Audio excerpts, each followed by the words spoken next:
Dude, that's so nasty.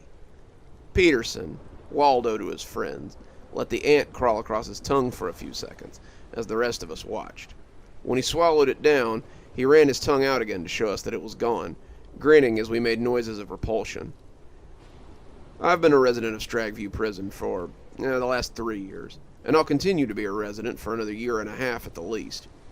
A couple caught me in their house one night, and after shoving past the guy to get out, I guess he hit his head on the way down. I got 8 years for assault and burglary, and on my first day, I met Waldo. They call him Waldo because of the thick glasses and the striped hat he always wears. I couldn't tell you where he got it. I've never seen anything like it at the commissary, at least. Most people believe he made it himself, and I'm prone to agree. He used to work in laundry, emphasis on used to, and I've certainly seen weirder clothing items come out of that place. No one took it from him, not even the admins, and the name Waldo seems to have stuck. Waldo was known for 2 things on the compound: his hat and eating unusual things. Waldo was in prison for assault, but his talent was his cast-iron stomach. When he introduced himself to me, he was eating something out of a Tupperware and smiling hugely. I shook his hand and told him my name, only then to realize that the bowl was crawling with crickets. He was eating them by the handful, scarfing them down with loud crunches, and he laughed as he noticed me noticing the bugs. Grounds crew's been catching them for me for a week now. Gave me $20 of canteen to eat the whole bowl, and that's just more food for Waldo. Waldo was an exhibitionist, pure and simple. People paid him money to eat things, usually bugs or old food, and Waldo ate them down without complaint. Moldy bananas? No problem. Cockroaches? By the fistful. Waldo would eat anything, and it didn't always have to be edible things either. He would eat batteries, a pack of double A's at a time, and he would eat sand right off the rec yard. Nothing seemed to make him sick or slow him down. We all just watched in awe as he ate anything that would stand still long enough. That was until he found the ants. "What do you reckon they are?" I asked. The hill had cropped up seemingly overnight, a giant mound of red clay and fine sand, and it looked like nothing so much as a termite hill in a National Geographic magazine. Faust reached out with his stump, then growled as he traded it for the hand with some fingers on it. He was still getting used to only having one hand, even after several months. I grabbed his wrist before he could touch it, and he looked at me with a mixture of confusion and agitation.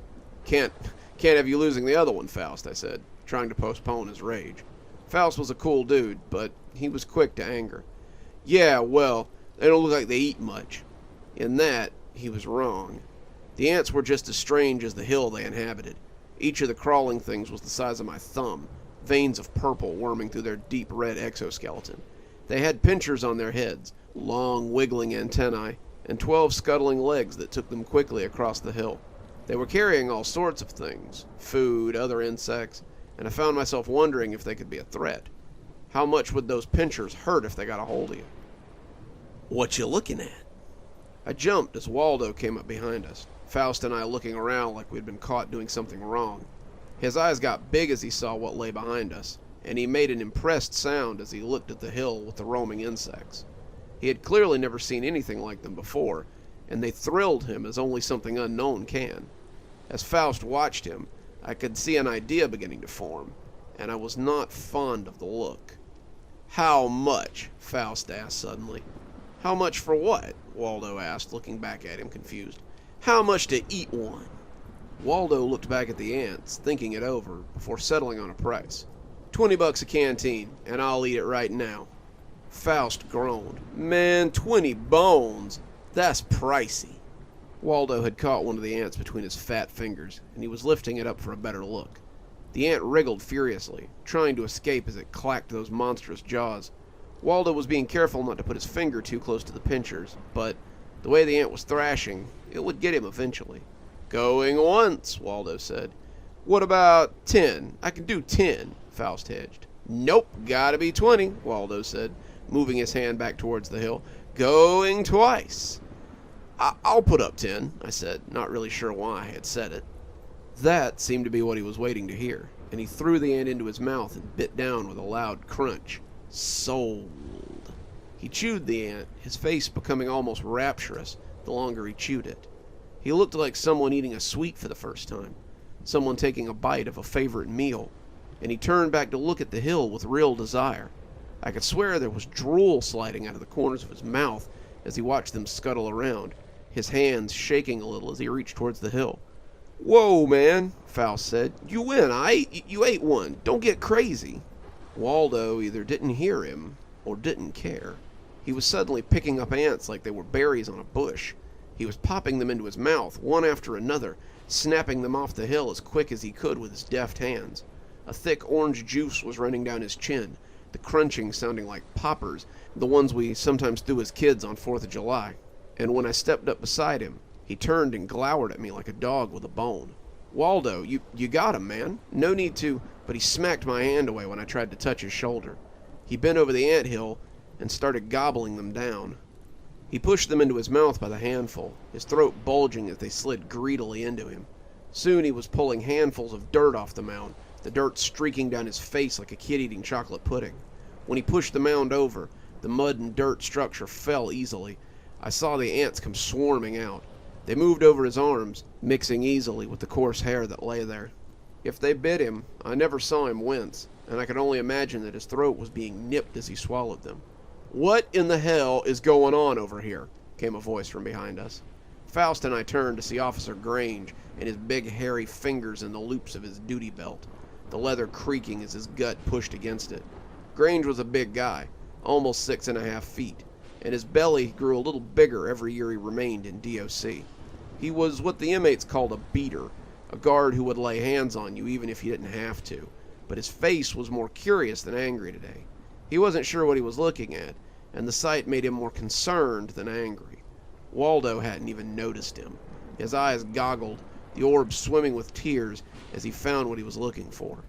The queen ant was the size of a small mouse.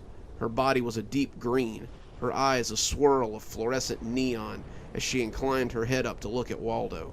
Grange told us to stop him, but before we could even reach for him, Waldo had taken the fat little matriarch between his thumb and forefinger. His hands shook as he lifted her to eye level, the two sharing a long stare, before he popped her into his mouth. He fought us as we pulled him off the hill, but his face was awash with ecstatic joy. I'd seen one of my nephews eat fudge cooked by my mom once, and his face had looked just that way. The perfect mixture of joyous completion and the despair of knowing that you will never find anything like it ever again. Grange yelled for us to get him back to the dorm, and it wasn't till we got out of the rec yard that Waldo stopped shaking. He still looked off, twin brown streaks marking the corners of his mouth, discarded legs clinging to his lips, and when we got him back to the dorm and set him on his bunk, he just stared ahead like he didn't know he was still on the world. Faust returned with a small pile of noodles and snack cakes, and he dumped them onto Waldo's bed. That's when I remembered that I still owed him my half of the deal. I came back with a bunch of commissary and added them to the collection of foodstuffs. Normally, Waldo would have scooped it all up and pushed it into a locker before the leeches in the dorm could come around to beg for food, but he just let it sit there as he stared at the wall. He was acting weird, not at all like his usual self, and the longer Faust and I sat there, the more it started to worry us. Finally, after a few hours of trying to engage him in activities or conversation, we both just left to go about our business. When I went to get a shower later, I saw that he hadn't moved an inch the whole afternoon. He was still just sitting there, staring at the wall, the dried dirt starting to look like blood in the hazy fluorescence as it coursed down his face. I came out of the shower when the guards started yelling about count time, and I saw that Waldo was laying on his side. He was coughing, silent hacks that racked his body. He had the covers pulled up, shivering hard enough to make the bed frame rattle, and I watched him out of the corner of my eye as I got dressed. When he didn't sit up for count, I knew that something was wrong. Officer Darrow blew his whistle then, and I saw him coming out of the station with the roster in his gloved hand. "All right, get your IDs out and sit up for count." He had taken only a few steps when his keen eyes fixated on the prone form of Waldo. He didn't go right for him. That would have seemed too personal and would have made him look like he was looking for trouble.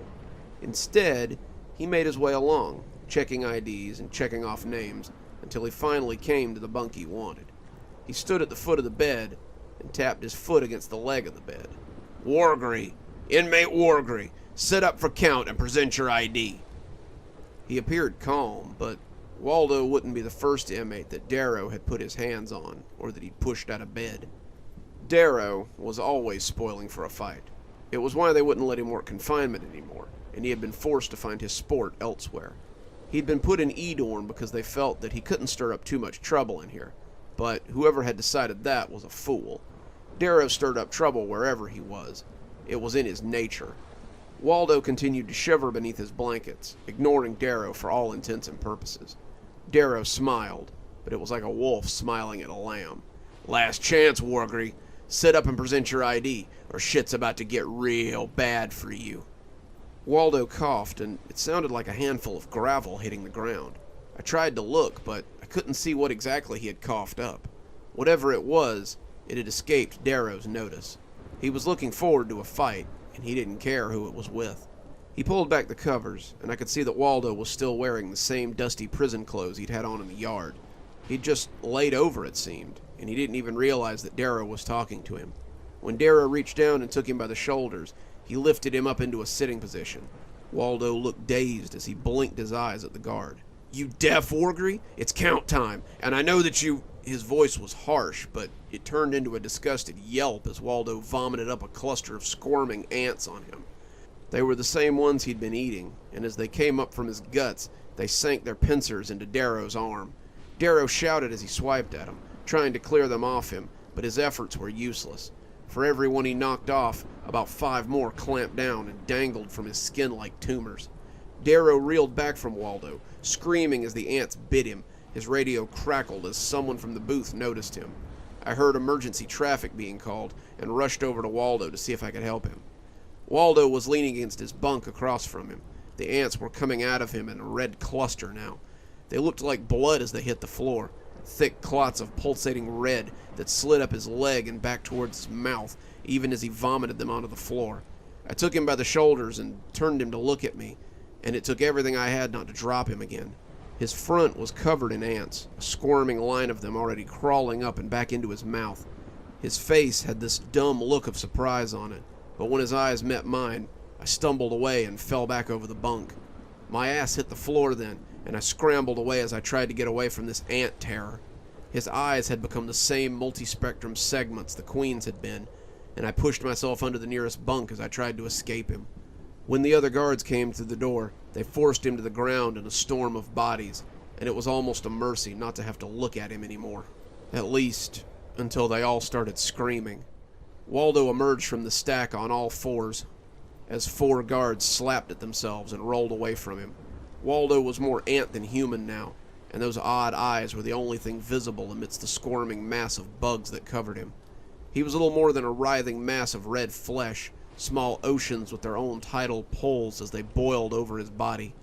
I watched as his hat emerged from the top, and it was the only real way to still identify him. One of the guards tried to gas Waldo, his can jittering as the ants snapped at him, and they parted as the chemical arced across him. I could see a swath of red flesh beneath before they closed ranks again.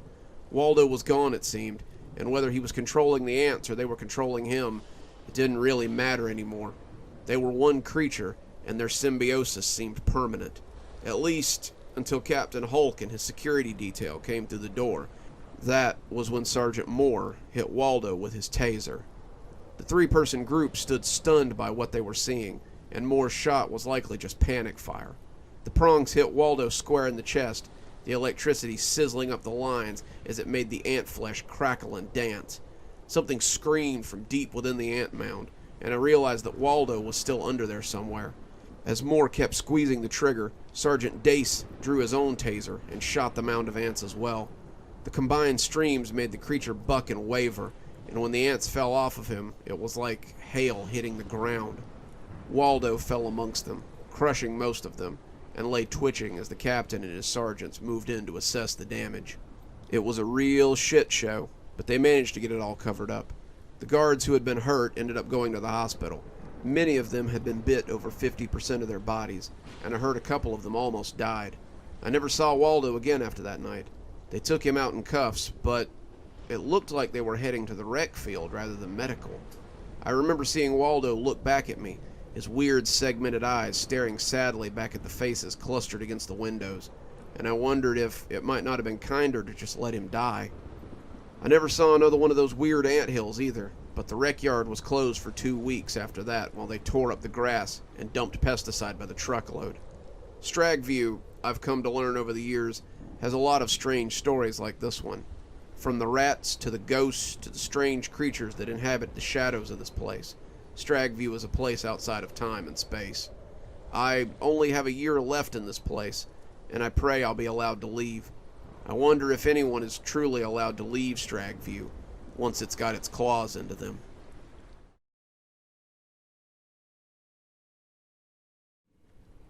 We recently moved into our new house.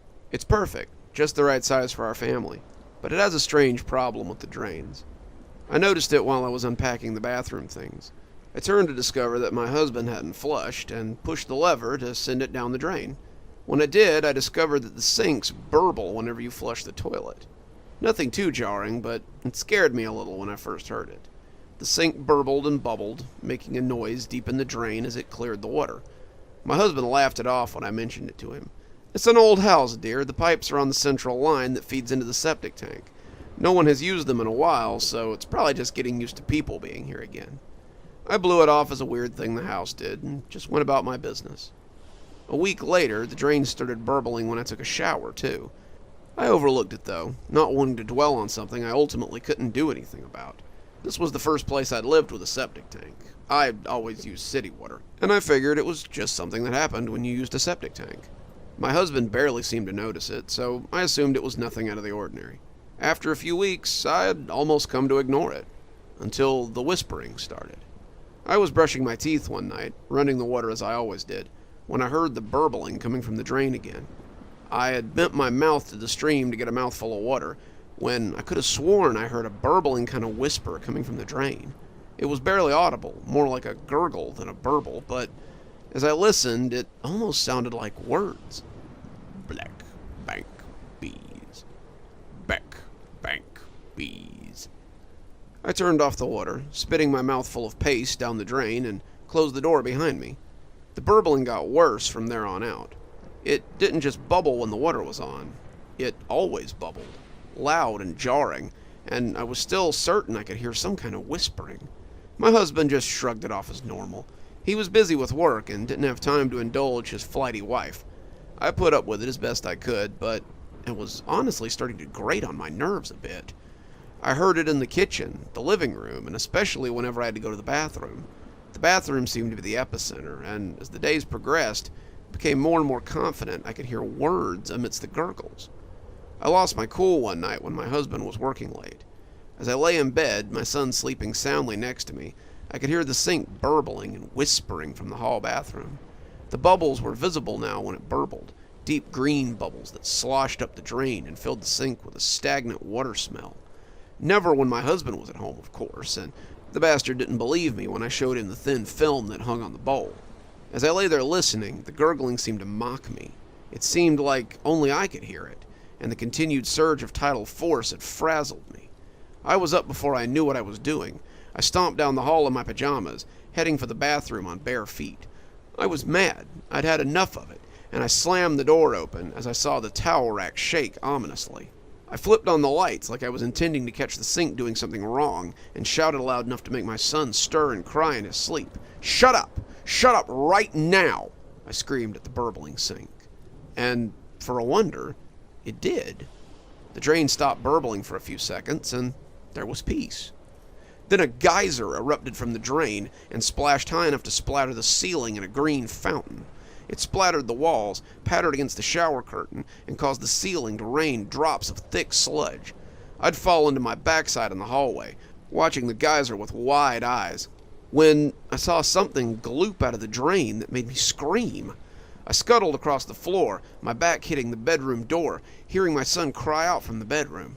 I had seen the last thing I would have expected from the narrow bathroom drain, and I was certain now that I could hear something else joining it as it gurgled onto the bathroom floor. A hand of sludgy, green liquid that had pushed its way up the drain like an angry hurricane. I reached with numb fingers for the knob, the fingers refusing to find purchase as I slapped at it uneasily. I heard a gurgling thunk then.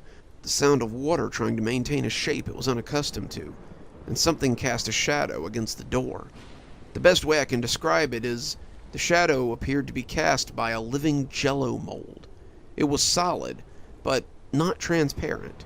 It cast a watery shadow, its form undulating as it came towards the door. A single green watery hand gripped the door frame. I screamed as it lumbered into the hallway, and my grasping hand felt like a dead fish. It was 6 feet tall, bulbous and amorphous, with a shuddering bald head. Its eyes were murky green coals, and its form was a wiggling mass of barely contained fluid.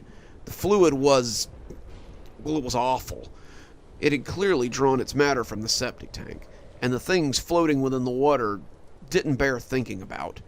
It took a single unsure step, the unstable golem shaking as it took another tottering step forward. My son was screaming now, unsure where I was, and his terror only amplified my fear. As it wobbled towards me, leaving puddles of oozing liquid on the floor, I heard the burbling voice again as it whisper wailed its words. Beck, bank, bees. Beck, bank, bees. I tried again to open the door, my eyes locked in terror on this watery monstrosity. Beck, bank, bees! Beck, bank, bees! I felt my own water puddle on the floor as my bladder let go, the creature towering over me. Beck, bank, bees! It yelled. It leaned over me, and I could feel the stagnant drops fall onto my face. I wanted to cover my nose. It smelled like raw sewage, but I was too afraid to move. I was sure in that moment that I would never see my husband or my son again. He would return home to find me dead, maybe find our son dead too in his bed. He would see the water and always wonder what had happened to me. As this creature crouched over me, I was certain that the last thing I saw would be his terrible sewage form. It bent its watery lips to my face then, and when it whispered this time, I could hear something different. Check. Tank. Please. The words were spoken as though they might break the creature, and they were spoken with the utmost emphasis. His speech was slushy, slurry, as though his tongue was missing. He was approximating speech, but it was still difficult to make out. I looked into those green orbs and repeated back what he had said.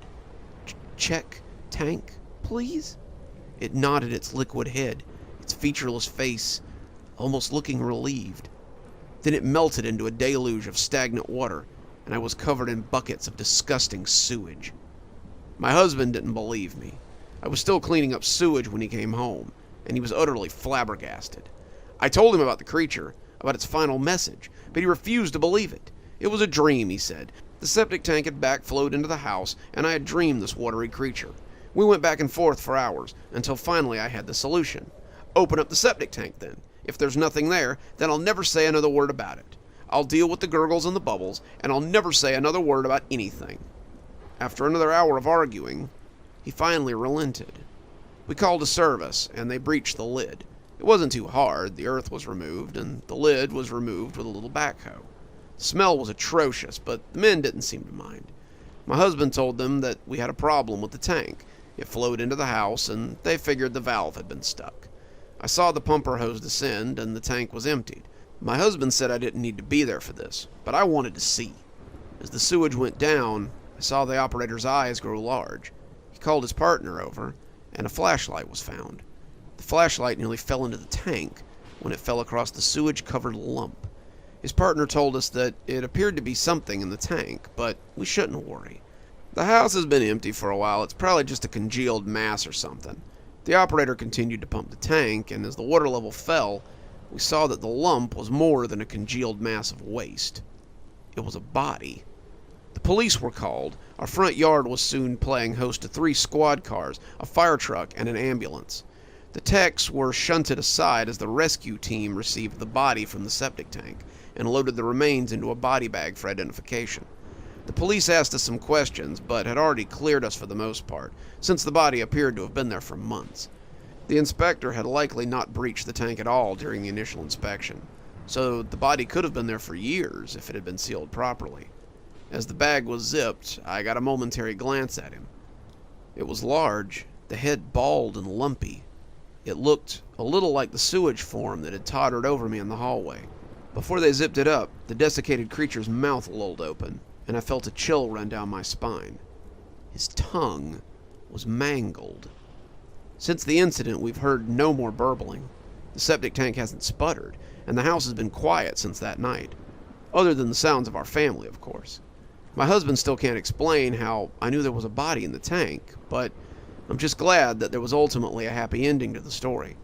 So next time you hear a burbling in your pipes, don't discount it as simple plumbing issues. Your house may be hearing burbles from beyond.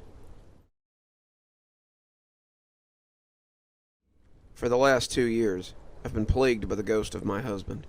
At first it was comforting, but over time, he's become a nightmare. The pale woman seated beside her on the couch looked extremely upset as she spoke, but all Killian could focus on was the itch on the back of his neck. There was always an itch when you met with this sort of client, and he had to force himself not to look at the mirror just to his left. He knew what he would see there, but the feeling of vertigo that always came with it was extremely unpleasant. Seeing someone who wasn't you staring back was always a little odd. Killian had possessed vayances before, but it always seemed strange to wear someone else's skin. The pale man stared at his wife with real scorn, and she shuddered as his regard fell on her like a snowdrift. "That's a lie," he said, his voice croaky but still full of malice. "This," he ground his teeth together before letting his rage get the better of him, "woman has stolen the only thing I have left. She continues to take from me, and there doesn't seem to be anything that I can do about it." Killian sighed and took out his notepad. As a police officer, he had spoken to squabbling partners before, solving domestic disputes and finding the problem party. As a detective, his job was to determine who might be a problem amongst the concerned parties. It wasn't uncommon for the parents to be responsible for a missing child, and the ability to sense who was cheating on whom was helpful. This, though, was a little bit different. His work with the agency often exceeded anything he'd ever done for the force in his life. "Hey," grumbled a voice in his head, "you want to hurry up? It's a little cramped in here with the two of us taking up space." Case in point, his vayance was getting claustrophobic. "Sorry, Rain. Just need a little more time." "That's great and all, but there's a surprisingly small amount of leg room in the back of my own subconscious, so if you could hurry up, I'd really appreciate it." Killian nodded before realizing Rain would have no way to see it. Renoir Dupree, Rain to his friends, was a part-time vayance and a full-time psychic. Rain was one of only a handful of humans who knew about the agency, and most psychics, the real ones at least, had a working relationship with them. You see, when that old lady in the headscarf has her eyes rolled up to the white so she can channel your great-grandma, what she's really doing is requesting information from the agency and having that ghostly bureaucracy check to see if she has the clearance to know that level of the unknowable. Neat, huh? Instead of actually talking to your relatives, you're just talking to some old mouthpiece who's using the afterlife to keep the cogs turning in an endless stream of paperwork and misinformation. The trade-off for having the information fed to you as you pretend to be a vessel for the spirit of somebody's great-gram-gram was that you actually had to be a vessel for spirits from time to time. The agency tasked these mediums and psychics as vayances, so we could move around in the real world, and it was dead useful sometimes if you had to interact with the living world. This allowed the agency to solve problems like this one without tipping off the living. Hence why Rain and Killian were working on a ventriloquism routine in the living room of the recently deceased and his wife. Killian wasn't sure why he had been sent. This was something a junior investigator could have handled, and was a little outside of his pay grade. Still, Killian didn't have much else to do these days, so he'd agreed. "What seems to be the problem?" Killian licked the tip of his pencil before he began writing, and could feel Rain shudder a little inside his own head.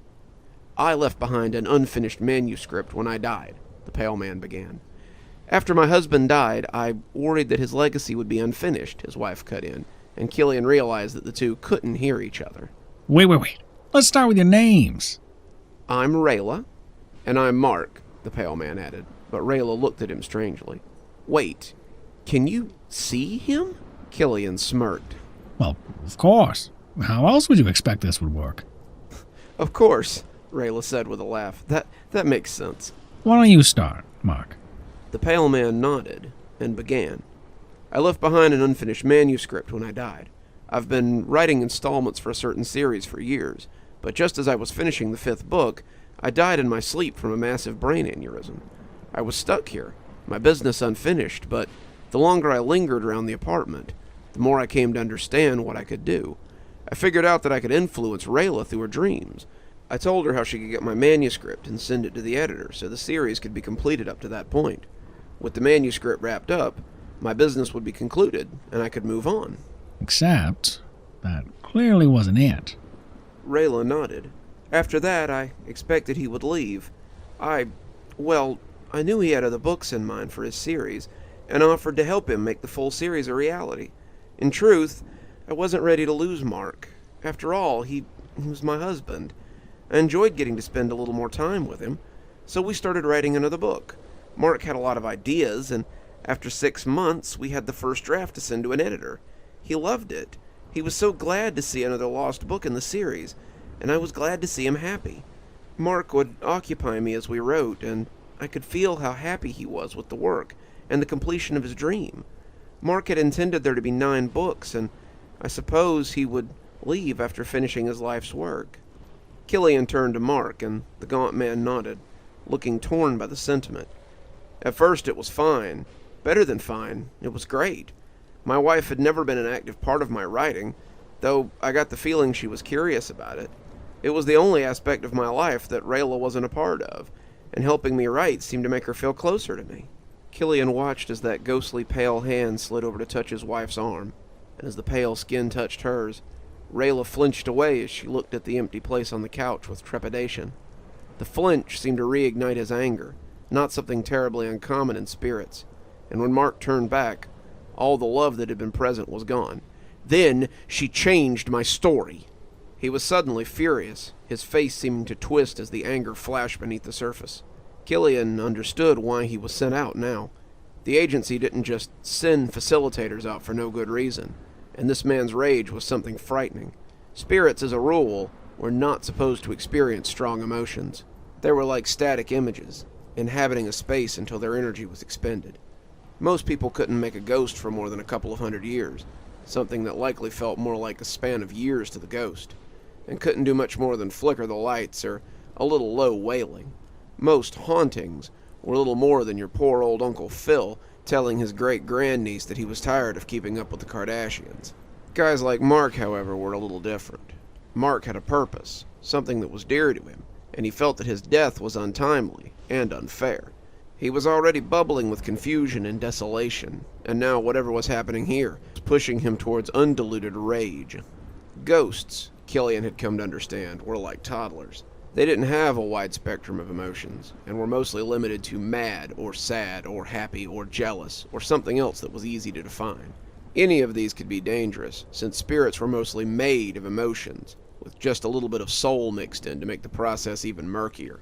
That scene in Ghost where Sam pushes the guy who murdered him, that's almost impossible for your average spirit to accomplish, unless he has a whole lot of emotions behind it. And guys like Mark almost always did. Murder victims, honor students, and creatives with a high opinion of themselves were usually the bane of Killian's existence.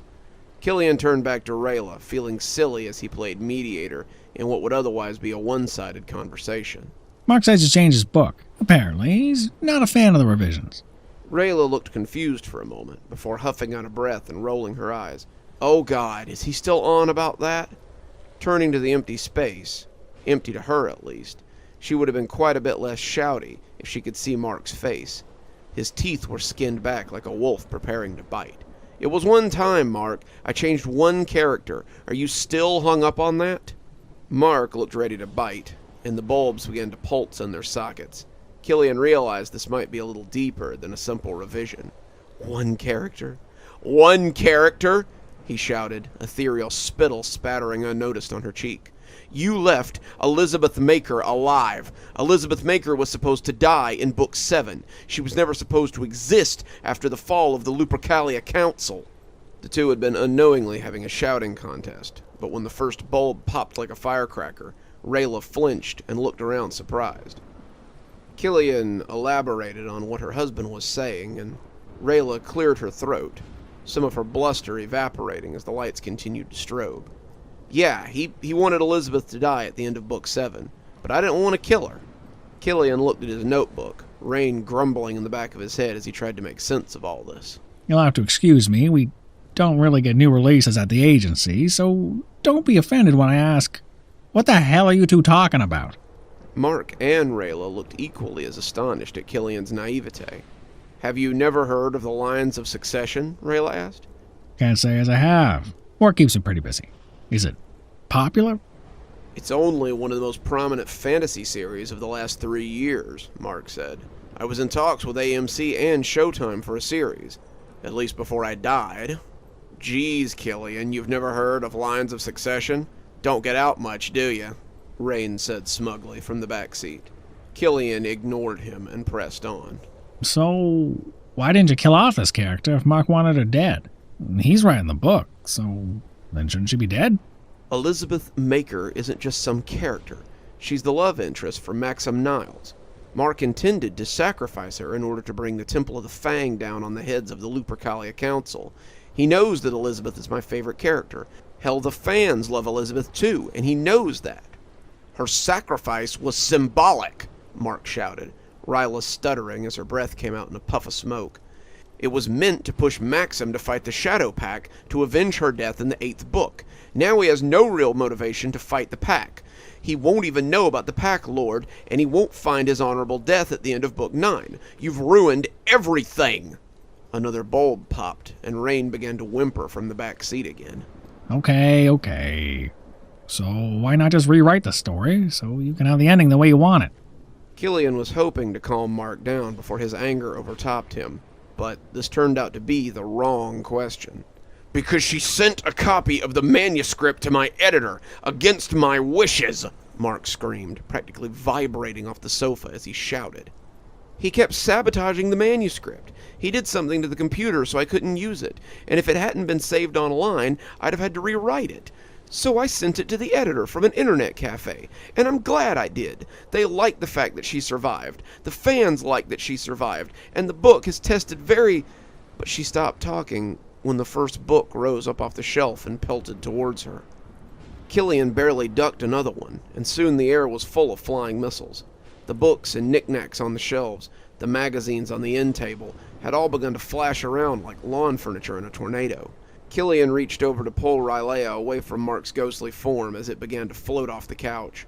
The two of them backed towards the corner, Killian grabbing a TV tray as he knocked the books that chased them out of the air. As Mark floated, his pale skin became an ethereal green.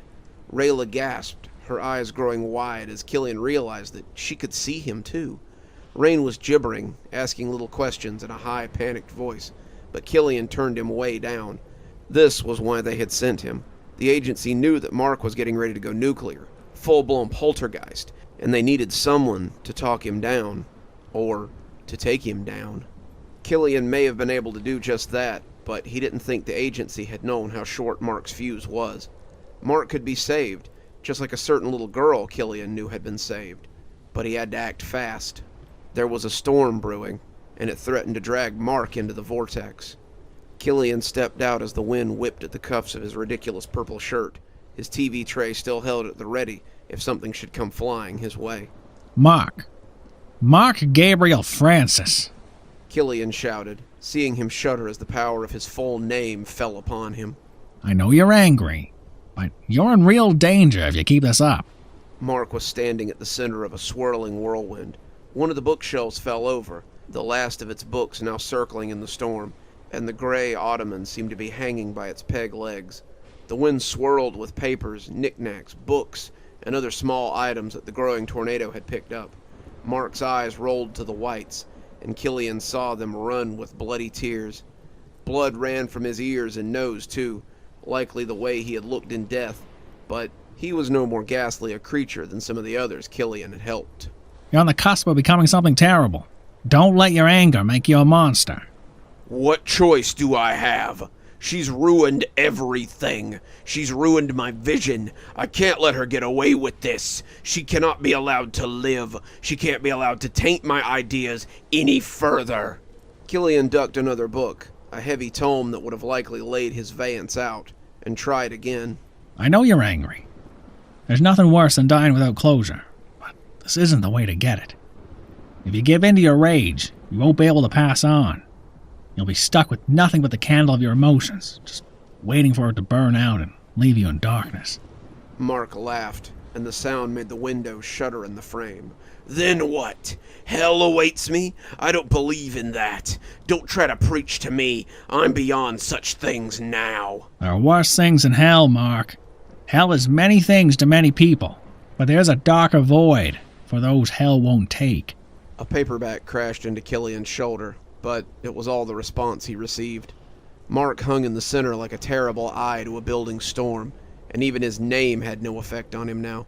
As the cutlery flew out of the island that separated the kitchen from the living room, Killian took a step back and rejoined the huddled widow. Rain was bemoaning that he had ever signed up for this crap, and praying to God that if he ever got out of this situation, he would return to church and find a job that required fewer dead people to occupy his head. Killian wanted to tell him to shut up, but he felt a little like praying himself. This was getting dicey, and his options would be limited pretty soon. Killian touched the little .38 in his pocket, feeling secure with the knowledge that it was there.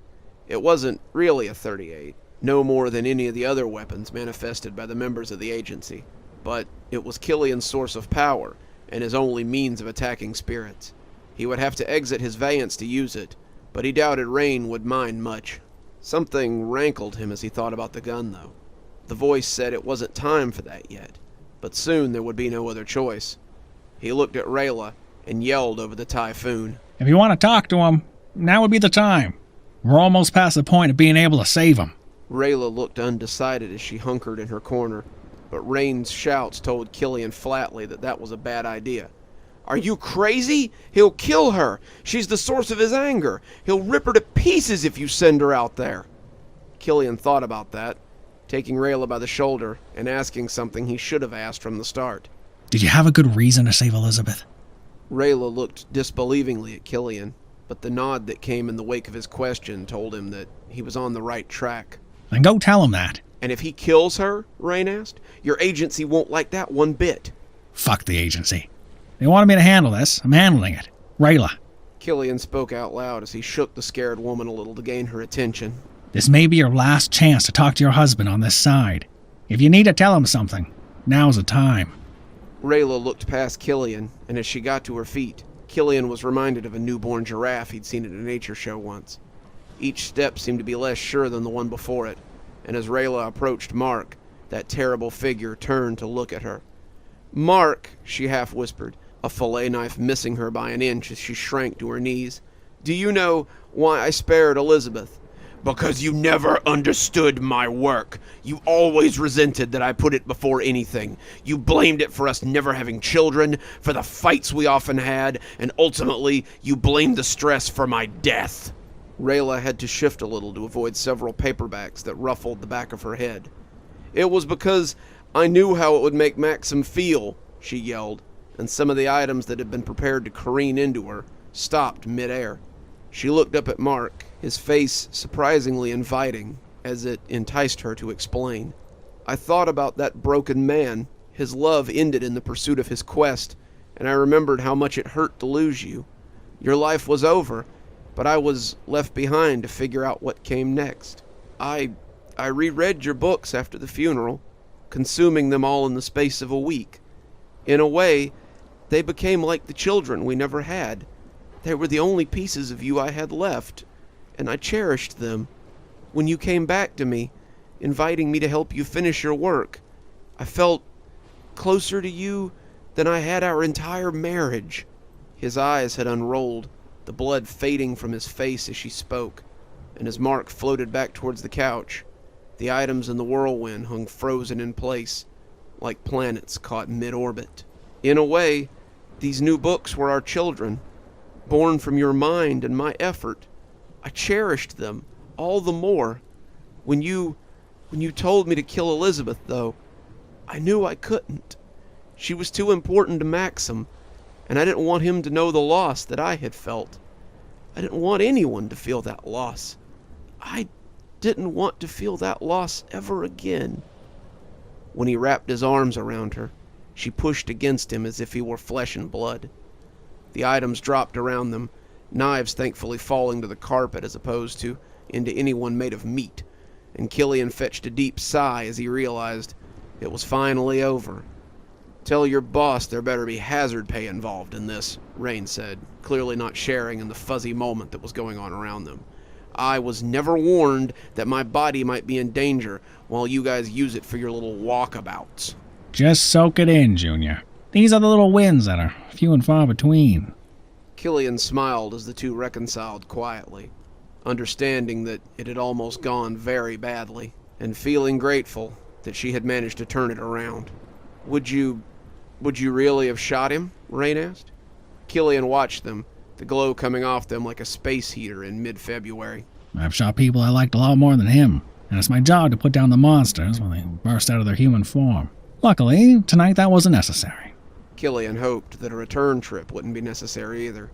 Perhaps the two would find a way to finish Mark's legacy without the need for agency intervention this time. Come on, Rain. I think our work is done here.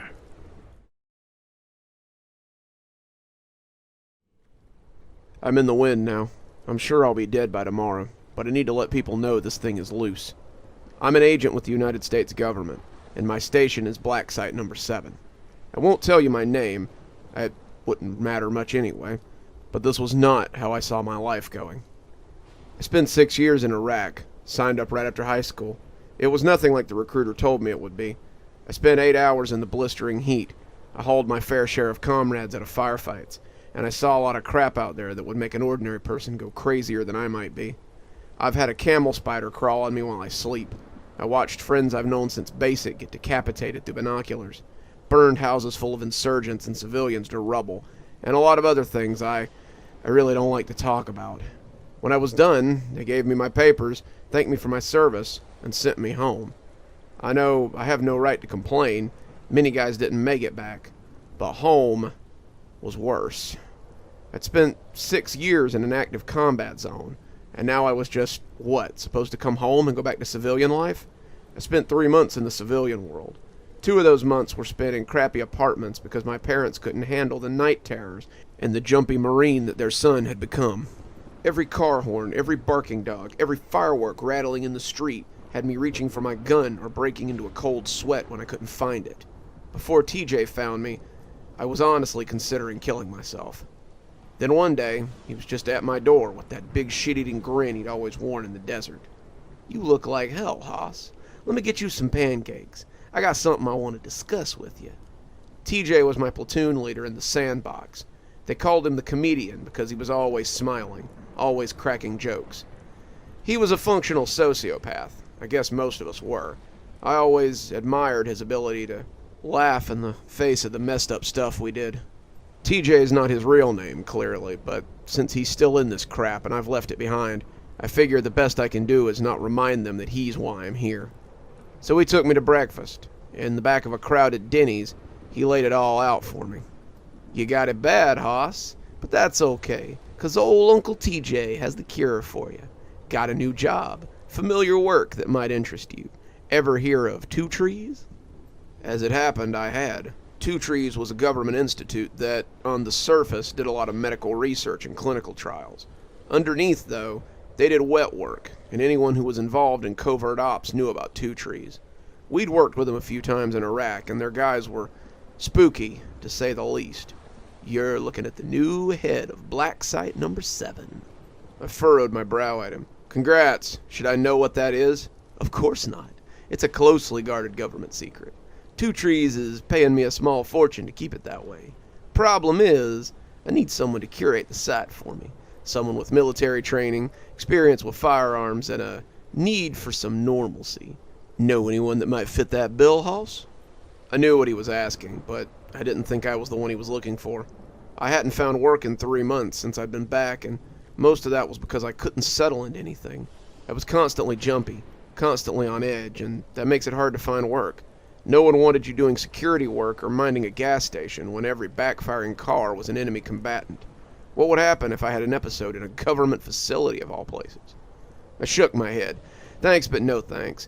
I don't think I'm fit for duty the way I am. Yeah, I thought you might say that. He pulled a metal tin out of his front pocket and slid it across the table. Your medical file reads like a benchwork for PTSD, night terrors, irritability, being on edge, those irrational bouts of anger that got you thrown out of your parents' house. I felt defensive. How did you know about that? You'd be surprised what my level of clearance will get you. The therapist records were about as hard to get as a beer at a gas station. Well, I got a little present for you, Hoss. Welcome to the rest of your life, he said, tapping the outside of the silver case. The case was about as big as an Altoids tin. There were no markings on it, no filigrees or needless ornaments, and it had the distinctly surgical look that you usually see with military tech. I slid my hand towards it, but I didn't seem to want to touch it. Every sense I had told me to walk away right now, not to touch that thing, and just walk away from this unassuming little case. I forced my hands to pop it open instead. Inside was a pair of gray gel caps. What are these? These are the answer to your prayers. 2 of these a day will make you feel as calm and clear as you did when you were a lad of 18. No more jumping at every noise. No more reaching for your gun when a dog barks or a car backfires. Just peace of mind. Looking back, that's probably what Mephistopheles said when he spoke to Faust. What's the catch? These pills are only available through the Two Trees Corporation. Employees who agree to be part of the clinical trials get them free of charge. But they're only available to employees, he said, with a little grin. Take them. Take a day to feel the effects, and let me know what you think. Call me tomorrow and give me your answer. Enjoy a night of freedom, then make your decision. I took the pills home with me, and after a few hours of staring at them, I took them with some vodka. The effects were sudden and immediate. If you've never had PTSD, then it's hard to explain, but it's like having a loose wire and someone suddenly fixes it. Then you go back to the way you used to be. My anxiety just melted away. My fear dissipated. My unease and dread were gone, and my anger seemed like a distant memory. I was sitting in my crappy apartment, surrounded by the trappings of my depression and my anxiety, and suddenly, I felt like I had before I boarded that bus in 2003 and headed out to basic training. I was finally comfortable in my own head. It was like coming back to a safe place after years of running from danger.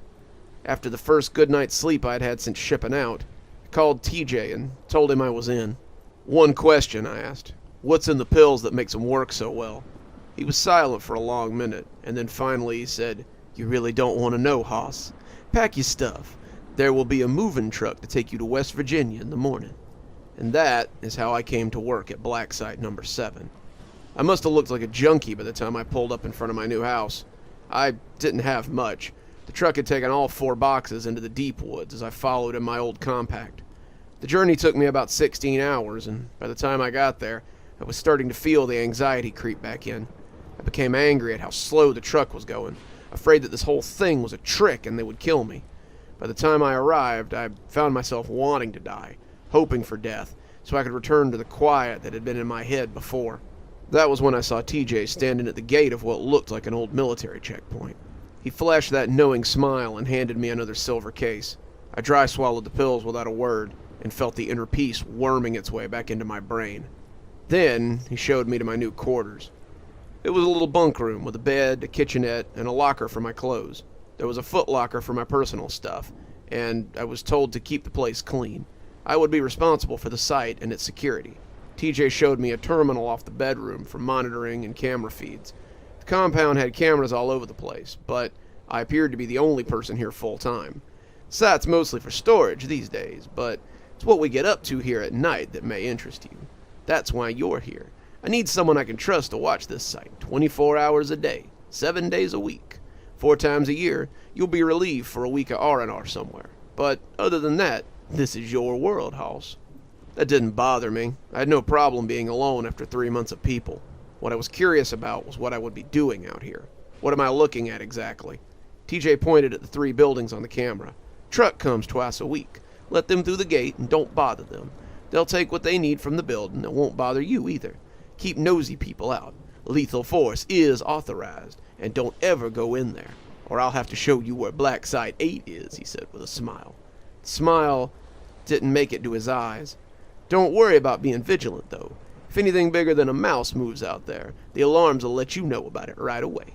He told me that my food would be delivered once a week, mostly MREs, and I could order anything I wanted from the terminal in the living room. There was a workout yard near the second building, and I could move through the woods if I chose, as long as I took my phone with me so I could get alerts from the console. By the way, hand me your phone, he said. When I did, he put it in his pocket and handed me a new one. That's your new phone. I'll take the keys to your car, too, and put the money in your account. This is your life now, Hoss, so don't take this job lightly. If you leave the grounds, we'll know. If you try to update social media or try to tell anyone on the outside about what you've seen here, we'll know. If you want to get married or feel like you need out, arrangements can be made after your first 5-year tour. As far as anyone is concerned, you no longer exist. Don't be stupid. Put in your 5 years, and we'll reassess your position then. He grinned again and punched me in the arm. And lighten up. This will be the easiest 5 years of your life. From that point on, I was an employee of Two Trees. TJ had been right. The first 5 years flew by. I lived on the site, spending my days working out or watching TV. I played the latest video games and watched the newest movies. Twice a week, as advertised, a truck rolled up and honked. I would check the cameras, open the gates, and they would do the rest. They would honk when they were ready to leave, and I left them alone. The trucks always had the Two Trees logo on them, and they never popped in to give me any crap, and I never went out to give them any. I never tried to get into the warehouses. I'd been a soldier long enough to know how to check my curiosity, and the scares were minimal. The food kept coming, the pills kept coming, and kept me in the right mind, too, and it was pretty peaceful, all told. The alarms, to my knowledge, only went off 3 times in that first year. 2 of those times, it was a deer who had wandered too close. The first time it happened, I had slunk out in a panic, service pistol in hand and boxer shorts flapping. As I rounded the first warehouse, I drew down on a very surprised doe who darted away before I could draw a bead on her. It was kind of a special moment for me. I had never seen a deer up close, and as it ran away, I was glad I hadn't shot it. The third time the alarm went off, it was a person, though. It was the first person I'd seen in 3 months. I'd been sitting at the console one night watching the latest Marvel Avengers movie. I think it might have been Infinity Wars. When the alarm went off, I paused the movie, expecting to see a deer or a rabbit on the monitor. My eyes went wide, though, when I realized it was a person. He had a crowbar. He was attempting to pry the door open. He must have come out of the woods because if he had driven up, I would have known about it sooner. It had been 3 months since I'd seen another person. The last one had been Agent Daughtry, who'd come to relieve me for a week of R&R in September. The idea of seeing a person not connected with Two Trees made me feel weird. Even when you were on R&R, you went to a company resort or a company place full of company people. This stopped you from getting a little too drunk and talking about all the stuff you did for your country. It was a great idea, but it meant you had nearly no interaction with civilians. I took my pistol out and crept up on him in near silence. When my foot came down on an extra crunchy stick, he turned his head and noticed me. He raised the crowbar as if to attack, and the rest was instinct. The gun went off without me having even spoken to him, reflexes taking over and dropping the threat before it could become a real danger. His left eye popped like an overripe fruit, and he fell down on the hard December ground. I called TJ, and he and some of the other men in suits came to assess the damage. You did just right, Hoss. He was a threat to the facility and needed to be put down. Don't think for a minute that this reflects poorly on you. What will you do with him, I asked. TJ smiled. Immediate disposal, Hoss. Think you got the stomach to help us? I found that I did, and once he was doused in gasoline, we set him ablaze at the edge of the property. They gave me a week of R&R for that, and when I came back, TJ must have decided that I was worthy of being brought in on certain things. The alarm went off about a week after I'd come back from R&R, and I saw a black car rolling up the front gate. TJ stepped out of it and waved as it stopped in the concrete roundabout, other men getting out as well. I slid my shoulder holster on and went out to meet him. It was 11 p.m., and a visit this late was highly irregular. As I approached the vehicle, 2 guys in suits were bringing a man with a bag on his head out of the car. He was wearing scrubs, his hands bound behind his back, and I could hear him crying beneath the black hood he wore. I looked between them, waiting for an explanation, and TJ threw an arm around me and walked me towards the spot where we had burnt the trespasser. Hoss, I think it's time that we bring you in on the second reason for black sites. You see, sometimes Two Trees has assets that need to be eliminated. The black sites are often used for this purpose. It's always the responsibility of the site's caretaker to carry out the elimination. Fringe benefits, I suppose you could say. Why wasn't I told this before, I asked, feeling indignant. I'm no murderer. Oh, well, those combatants in Iraq will be glad to hear that, won't they? He said almost snidely. That was war, TJ. This is murder. Think of this as war too, Haas. These people are enemies, and they need to be eliminated for the good of the public safety. It's part of the job, Haas. A part I know firsthand that you're capable of. They put the man on his knees in the middle of the burn spot, and I could hear him praying under that hood as we stood around him. Put him down, Haas. That's an order, TJ said. And if I won't, I said, looking at him icily. The two men on either side drew their guns, and TJ grinned. Then I'm afraid that these men will have to execute both of you. Come on, Haas. Don't throw this away over some nobody. He's no different than the man outside the warehouse. Looking back, I kinda just wish I'd let them shoot me. But I guess if I had, you'd never know about any of this. Instead, I drew out my gun and put a bullet in his skull, glowering at TJ as his buddies put their guns away. You made the right choice, Haas. Who knows? You might not have to do this more than a dozen times in the next 4 years. On that note, he was wrong. I executed an asset a month after that. They were mostly people in scrubs, people in lab coats, doctors, researchers, people who had likely tried to steal from whatever facility they worked at. They were men, women, old men, and scared 20-somethings. I never bothered to learn their names. They were just assets that needed to be eliminated. I became kind of numb to the process. We burned them afterwards. Gasoline and fire made it like they were never there. The spot near the edge had a charred look to it for a while after that. At the end of 5 years, TJ came to see me and asked if I wanted to re-up. What happens if I walk away? I asked. I was eating dinner when he came by, and he had sat down to have a plate of fettuccine with me. Given my free time, I had learned to do a good number of things that I couldn't before. I became a pretty good cook. I learned to play the guitar, read every book on the shelf I had bought to hold them, and there was a chainsaw out back along with some sculptures I had made with it. I couldn't say I hadn't enjoyed my time here, the killings aside, but I was curious to know if they'd actually let me leave. You'll be allowed to return to the real world, your bank account fuller and your retirement substantial. Just watch what you say out there.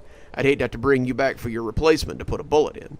I ended up signing up for another 4 years. I shouldn't have done that. I was 8 years deep when they brought the girl in the black bag to me. It was 2 a.m., and I had started to think about going to bed when the alarm went off. I saw the town car rolling up and looked for TJ. He was not the one that climbed out, however. This guy had his hair slicked back, his suit a perfect blue pinstripe. He didn't wave at me, and I felt a sense of dread as I grabbed my gun. Somehow I expected TJ to be under that bag this time. The man's name was Stein, and luckily he did not have TJ under that bag. What he did have was a kid with a thick black bag over their head. I couldn't tell at first if it was a boy or a girl. They were dressed in baggy clothes, Salvation Army rags that a homeless guy would be embarrassed to wear, and they were crying loudly under their hood. 2 familiar men had the kid, and they both looked stoic about the whole matter. Stein didn't say anything, just led the procession over to the charred spot and put the kid on their knees. When he didn't take the hood off, I did it myself. He winced, but he didn't stop me. This was my place, my job, and I had garnered a reputation for being a professional, a reputation I was about to ruin. The bag came off, and the little girl's tear-streaked face came into view in the harsh fluorescence. Her hair was cut short, dirty blonde, and her face was covered in bruises. Her nose looked broken, her lip split. The blood trickled down her face like red tears, and they mingled with her actual tears as they fell to the damp earth. I sighed, looking at Stein as the gun stayed at the ready. The hell is this? Stein looked surprised. It's an asset. TJ said you could handle these for us. Handle the asset. This is a kid, barely old enough to wipe her own ass. What could she have possibly done? Stein's face was stony. Yours is not to question, soldier. Liquidate this asset, or be liquidated. I looked at the kid, her whole face shaking as the tears and blood fell, and I thought about watching her head pop like a grape. This wasn't some scared adult, some stoic old man, some praying woman, or some cursing thing in a sallow skin. This was a kid. I had killed a lot of people, more in my time here than I ever had during war, but I was still a professional. Professionals had standards. No, I said. Stein blinked. What? No, I don't kill kids. Do it yourself. The 2 men drew their guns, and I was transported back in time. I was standing there, 2 days after Christmas, watching TJ grin and tell me the rules. Now I was standing in the woods, the autumn leaves carpeting the ground, feeling sure that it would soon drink both my blood and the girl's. I'll give you till the count of 3 to kill the girl. After that point, you will both be executed. 1. Their guns were unwavering, but so was my resolve. 2. I closed my eyes and prepared to die. 3. I heard a sound like wet concrete splitting open. It was followed by a high-pitched scream and a pair of bodies hitting the ground. I opened my eyes and saw Stein running towards the town car, his composure gone. The 2 men who'd been holding me at gunpoint were bleeding out on the ground from large, grisly neck wounds. As I watched Stein run, a rust-red something snapped out and caught him in the back of the neck, dropping him inches from the town car. The red thing protruded from the front of his neck, and he gasped futilely as he lay dying. I looked back in the direction of the thing that had snapped out and saw that the girl was now a mass of red spikes, segmented like spider legs. Her face had split down long ways, forcing her face into a grisly sideways maw. The area between the teeth glowed a deep red, and I could see the eyes on the girl's face blinking erratically. The 2 halves of her smile grinned at me, and the effect was a little dizzying. I figured for the second time that day that I was going to die, but she scuttled off into the woods instead, walking on her strange spidery appendages as she crashed through the trees. I stood there for a few minutes, not quite sure I believed I wasn't dead, and then I started running too. I crashed through the woods for hours, running in no particular direction, sure that at any minute the creature or a helicopter from 2 trees would fall on me and either rip me to pieces or just blow me away. I was blundering off with no wallet, no cell phone, just my gun and the clothes I'd been wearing. Was the phone how they tracked me? TJ hadn't said as much, but I kind of figured it was. When the ground went out from under me, I felt the air drop out of my lungs. I fell 5 feet off the muddy ledge and skinned my hands. My knees hurt where I had landed on them, and I realized pretty quick that I had fallen onto the road. If I thought it might be an illusion, the headlights that pinned me to the ground a moment later left me with little doubt. I was kind of numb to the idea of dying at this point, and I just lay there waiting to be run over. Thankfully, the truck stopped, and after a short conversation with the driver, he offered to take me into town. That's how I came to be here in this dingy hotel that just happens to have a computer in the lobby. I sold the gun for about $500 and figured I'd disappear as soon as I'm done writing this. They know I'm gone now, but I don't know if they think I'm dead or if they think I ran. Either way, they'll find me, I'm pretty sure of it. I'm more worried about the little girl that's loose in the woods, and whatever it is that's living beneath their skin. If you see a young girl with short, dirty blonde hair, do not approach her. I don't know if she killed those men to get away, or if she killed them because she wanted to, but she should be considered dangerous if you encounter her in the wild. And if a man from 2 Trees offers you a job, do not become the new curator of Blacksite 7. The job is definitely not at all what it appears to be. I was a child of the late 80s. This was a time when kids played till the streetlights came on, and riding your bike through town was as normal as going to the corner store to get your mom some smokes. In fact, the woods seemed to be the only place Dad had specifically said was off limits. The woods seemed to be a boundary for many families, and I never knew anyone who went there willingly. It's one of the few things that stayed the same to this day, though so many others have certainly changed since I was a kid. One prime example was the telephone. Coming from a small town, my telephone was on a party line, so if you wanted to talk to your friend, you went to his house and you did it in person. I was pretty fortunate in that respect. My best friend Davey lived right next door. If I wanted to ask him to play G.I. Joes or ride our bikes, I could just walk 20 paces rather than digging my Huffy out of the garage. Unless, that was, we decided to use the tin can phone. The tin can phones were something we had cooked up after watching a science show on TV. The guy on the show had hooked a pair of tin cans together with twine and showed that no matter how far you went, you could still hear the person on the other end of the can. Davey and I had thought that this was just about the coolest thing we had ever seen, and we set about making some for ourselves. I found a pair of old soup cans and a long spool of Mom's twine, and attached the end to the cans. We could hear each other pretty well, a fact that surprised us to no end, but the farther away we got, the harder it became to hear each other. "Let me show you a different way," Dad said, startling us a little since we had been so involved in our little project. He had linked the cans together with some fishing line, and the connection had been the next best thing to crystal clear. We used them a lot, linking our tree houses together with the phones, and we could talk into the night on them as we camped out in different tree houses. It wasn't as clear as a telephone, but it was amazing the conversations we could have over just a simple little device. When Davy got grounded one summer, they became our only means of communication with each other. Davy, you see, had gotten himself into a little bit of trouble. He had gotten addicted to the new arcade that had just come up downtown.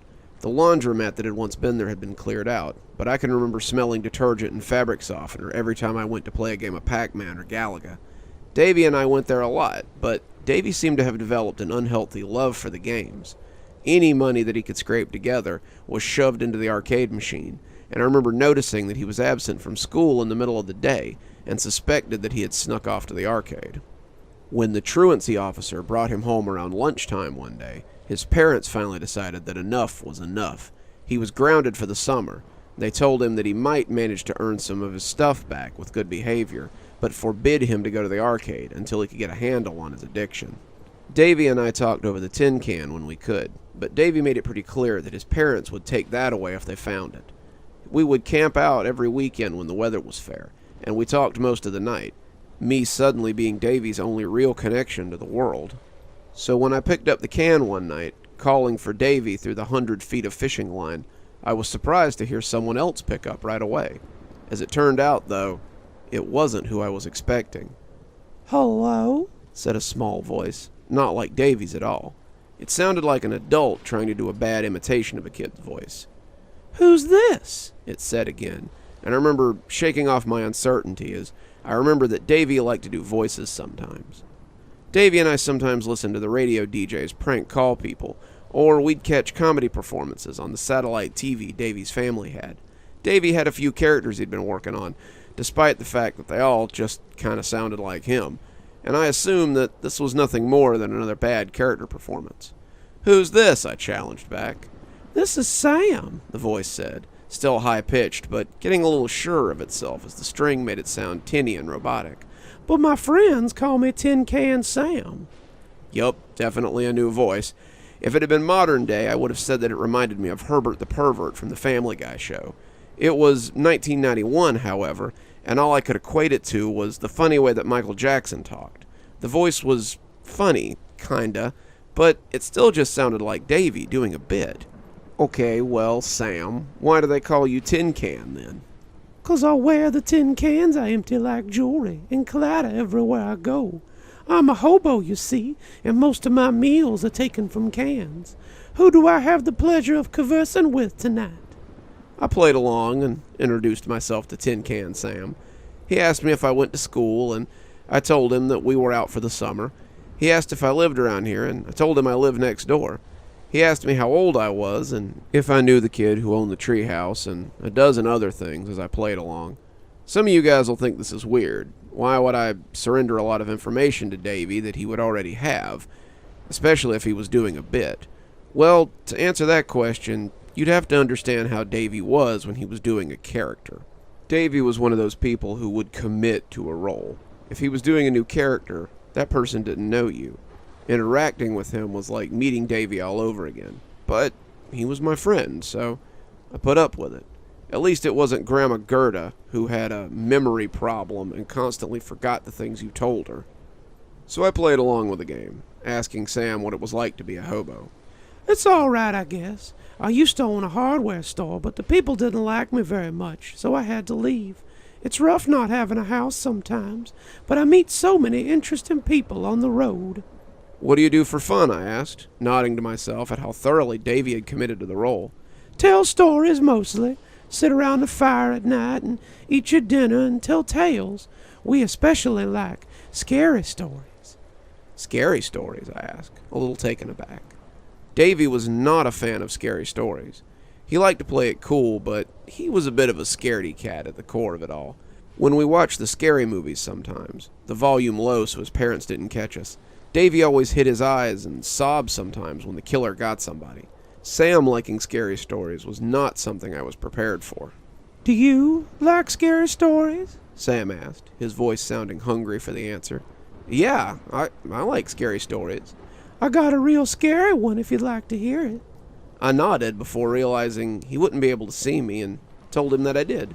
I was still absolutely sure that this was Davy doing a bit, but the longer I listened, the less sure that I was becoming. The longer I listened, the more the voice sounded less like Davy and more like a stranger. Good, 'cause it's a real scary story. It's about these kids who were camping in the woods one night. They didn't have a tree house like you, but a tent instead. They had set up far from town where they lived, and they camped at the site often. They came there for a sleepover one night, but they didn't know that there was an extra in their party this time. I sat on the fluffy orange rug I had taken after Mom was going to throw it out and felt my teeth trying to chatter. If this was a bit that Davy was doing, then it was better than usual.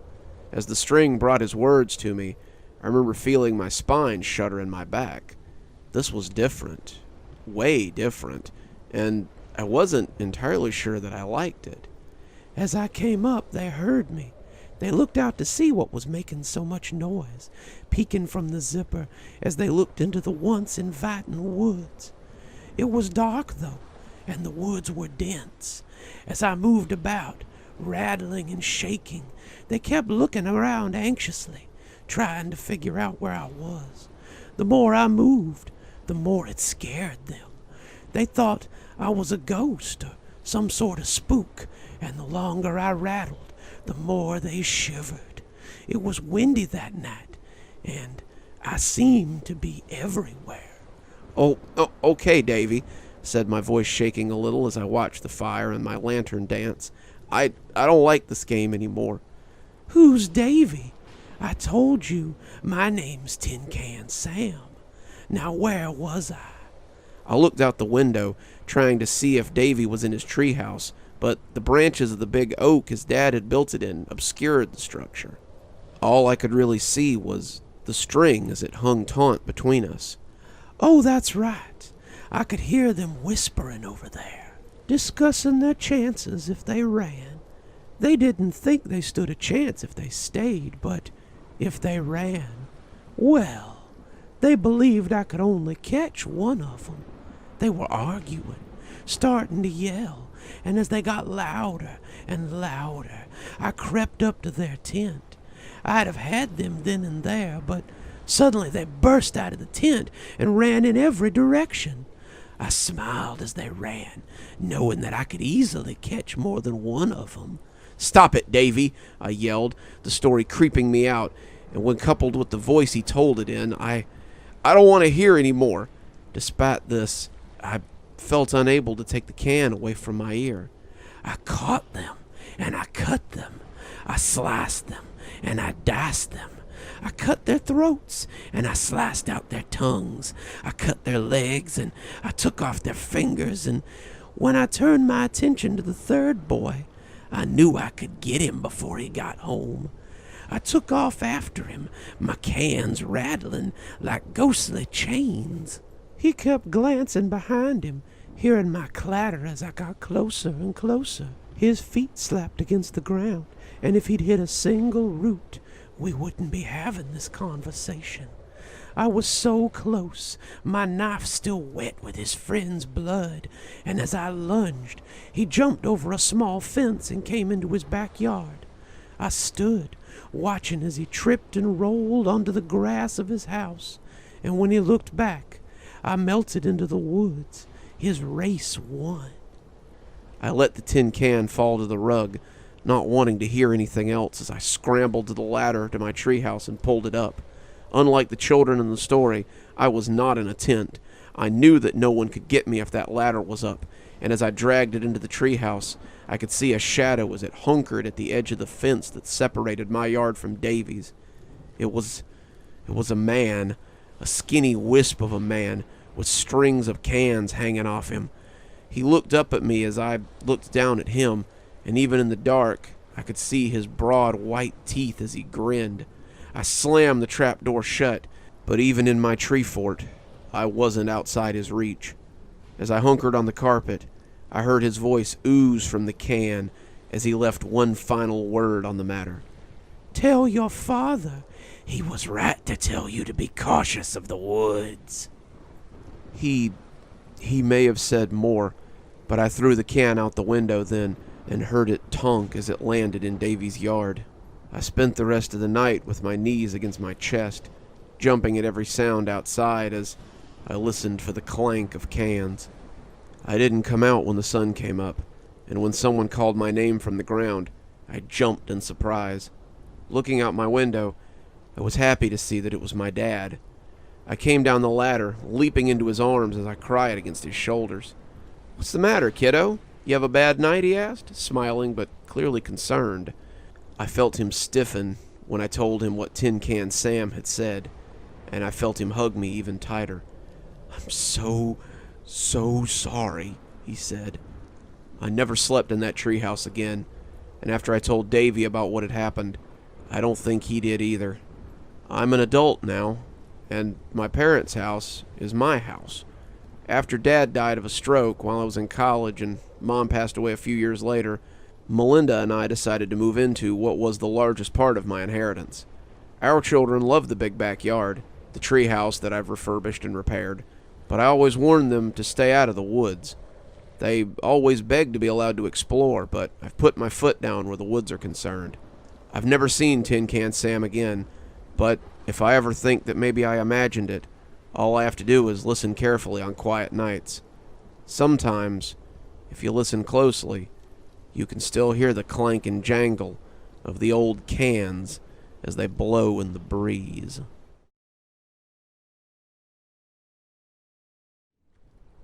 I have to find the right connections here. It's my job to find the connections, after all. After what I saw 2 nights ago, I have to figure something out, as this is much stranger than even I ever believed. My name is Maxwell Warwick. I'm an agent with the FBI, and I'm considered one of their top explainers. If that confuses you, then let me explain. It is my job, after all. Investigators are the feelers the agency sends out to collect data, and make sense of the mundane and the difficult to explain. They're responsible for things that are easy to pack away in a box and store on the FBI's archives. They are responsible for closing neat little cases that can be brought up at cocktail parties and re-election campaigns. Explainers, well, they're not so lucky. We solve the cases that aren't clearly explainable. We operate in the shadows, looking for things that no one talks about. When a case can't be closed up neat and tidy with a little bow, they call in the explainers, and we explain what it is that lurks outside the public consciousness. To answer your inevitable question, yeah, it's a lot like the X-Files, but with way more paperwork and far less creature-of-the-week content.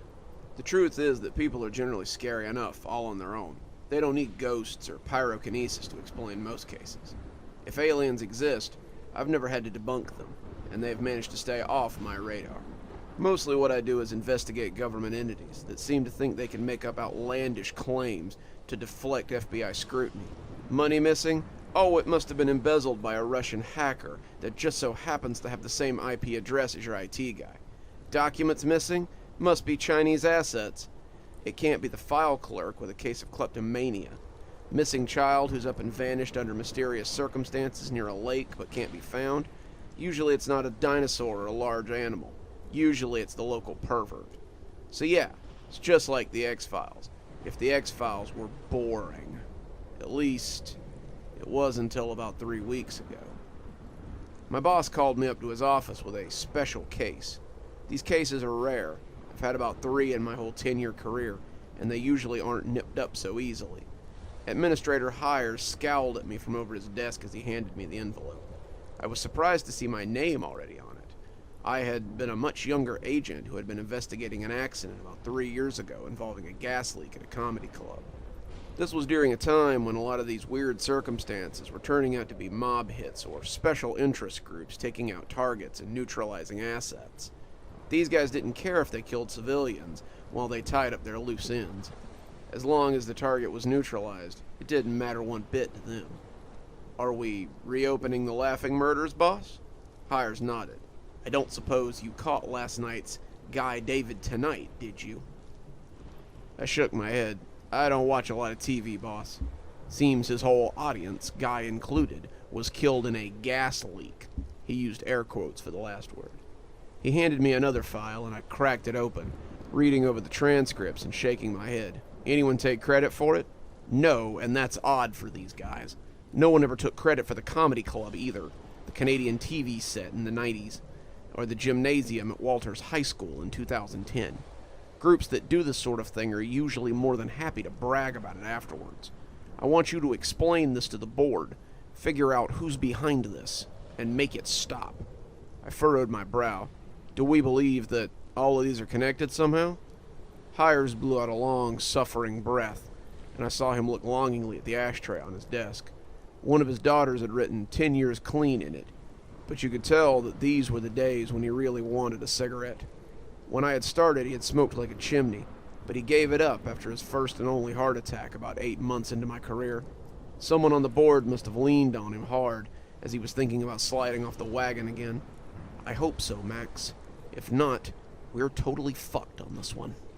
Along with the Guy David incident, there were 3 others from all over the United States.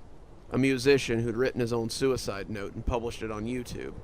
A surgeon whose last recorded treatment sounded a lot like Guy's guest on that fateful night, Roger Carlson. The last was a funeral in the Midwest for a teacher. The husband had given a rather chilling eulogy, of which only one online clip existed, before the whole place had also died of a gas leak. None of these people had anything in common.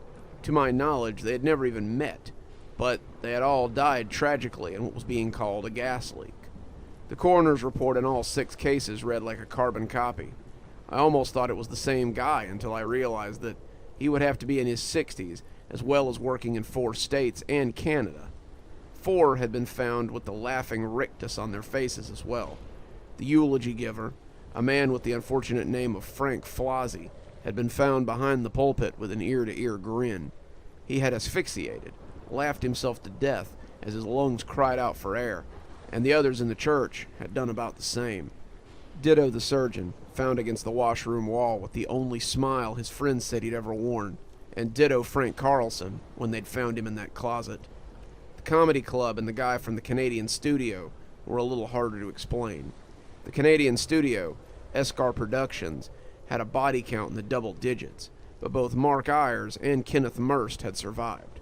The fireman who came to the scene found them in a broom closet, catatonic, but still alive. Some 20 years later, though, Mark had committed suicide. They found him with a gun shoved in his grinning mouth, and Kenneth had been found in his bed, asphyxiated and smiling like an idiot. Another apparent gas leak, but 20 years after the studio leak. Had Kenneth been the asset they were trying to get rid of? Who would want to kill a kid that bad? Were they trying to tie up loose ends? Why wait so long? Then there was Justin Moore, the comedy club survivor. He had escaped in the nick of time, just like the kid on the high school leak. A year later, though, he had been found in his bed at the hotel he worked at, dead from asphyxiation. They said he'd been smiling, his stomach muscles bruised, his lungs almost collapsed from the spasming laughter as he died. They all seemed unconnected, yet the connection was their death. The only survivor, Shahid Perot, lived in Connecticut. Maybe he had some answers. I boarded a plane, and 12 hours later, I was sitting at the kitchen table in Shahid's apartment. The poor guy looked rough. His eyes almost looked like someone had punched him, and I could see him furtively glancing around as we sat drinking coffee. The apartment didn't look like a bachelor pad, a woman's touch apparent throughout, but when I inquired about her, he gritted his teeth and said she had left to see her mother. If they were broken up, it wasn't long ago, I'd wager. Look, I know this may be difficult to talk about, but can you tell me about that day in the gymnasium? He jumped, startled, this clearly being the last thing he'd expected for me to ask him about. Why do you want to know about that? I'm working a case, and the events you went through are very similar to the events that have happened in these cases. So far, you're the only survivor of these events, and your testimony could be key to establishing a connection. He shook as he drank his coffee. He looked more like an old man than a kid, not even in his 30s. He stalled, and I let him. This was likely the most traumatic event of his life, and rehashing it with a complete stranger was probably not how he wanted to spend his Tuesday morning. But I had the badge, so it was my job to dredge up these old traumas and reopen these old wounds. What a great job I have, right? It was the class presidency speech. I was nervous. I hadn't slept well the night before, and I was nervous, okay? I got up on stage and started talking, and the people started laughing at me. Laughing? Why? Did you say something funny?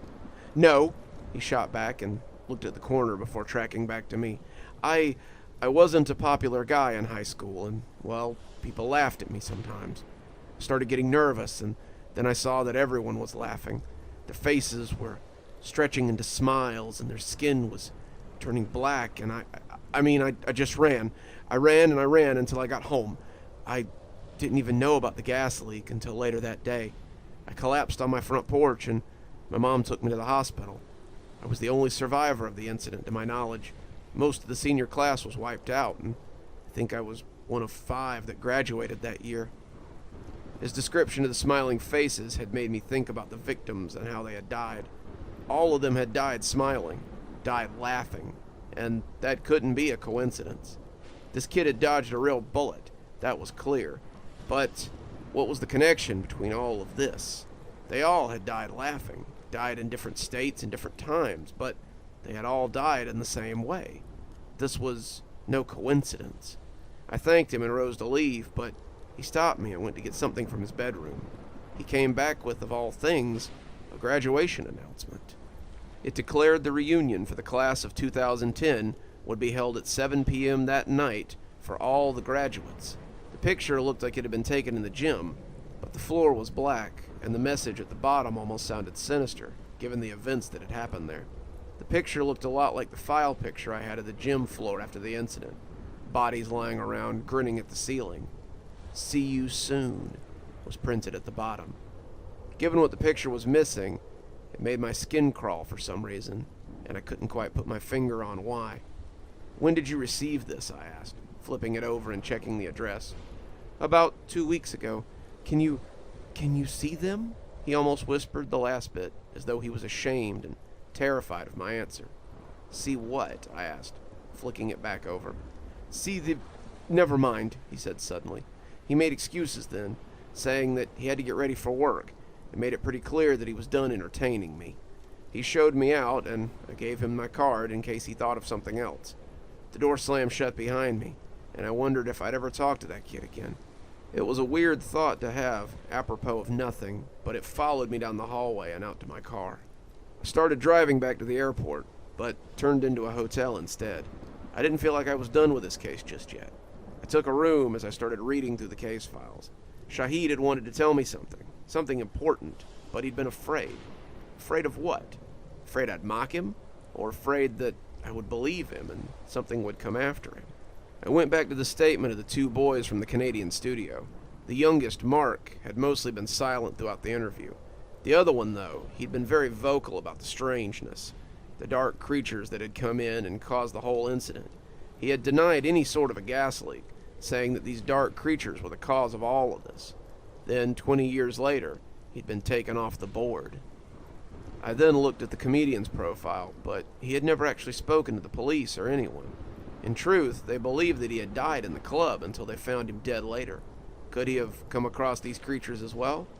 There was no other mention of these creatures in any other report, so I decided to watch Jarrett's last video before his death. As the video started, he clearly looked off camera. His face was a mask of fear and anticipation. I had seen Shahid do the same thing while he sat at the table, and the look was a little too familiar to be ignored. I kept watching, looking for clues as he played out his final dirge.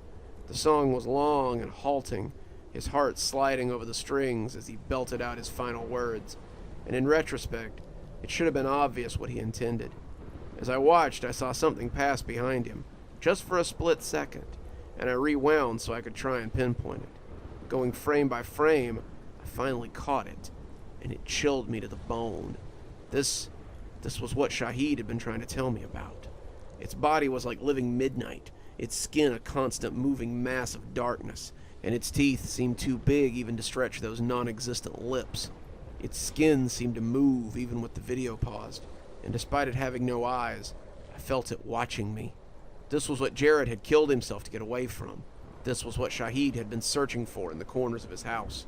Had this been what made the comedian die laughing and taken both Mark and Kenneth before their time?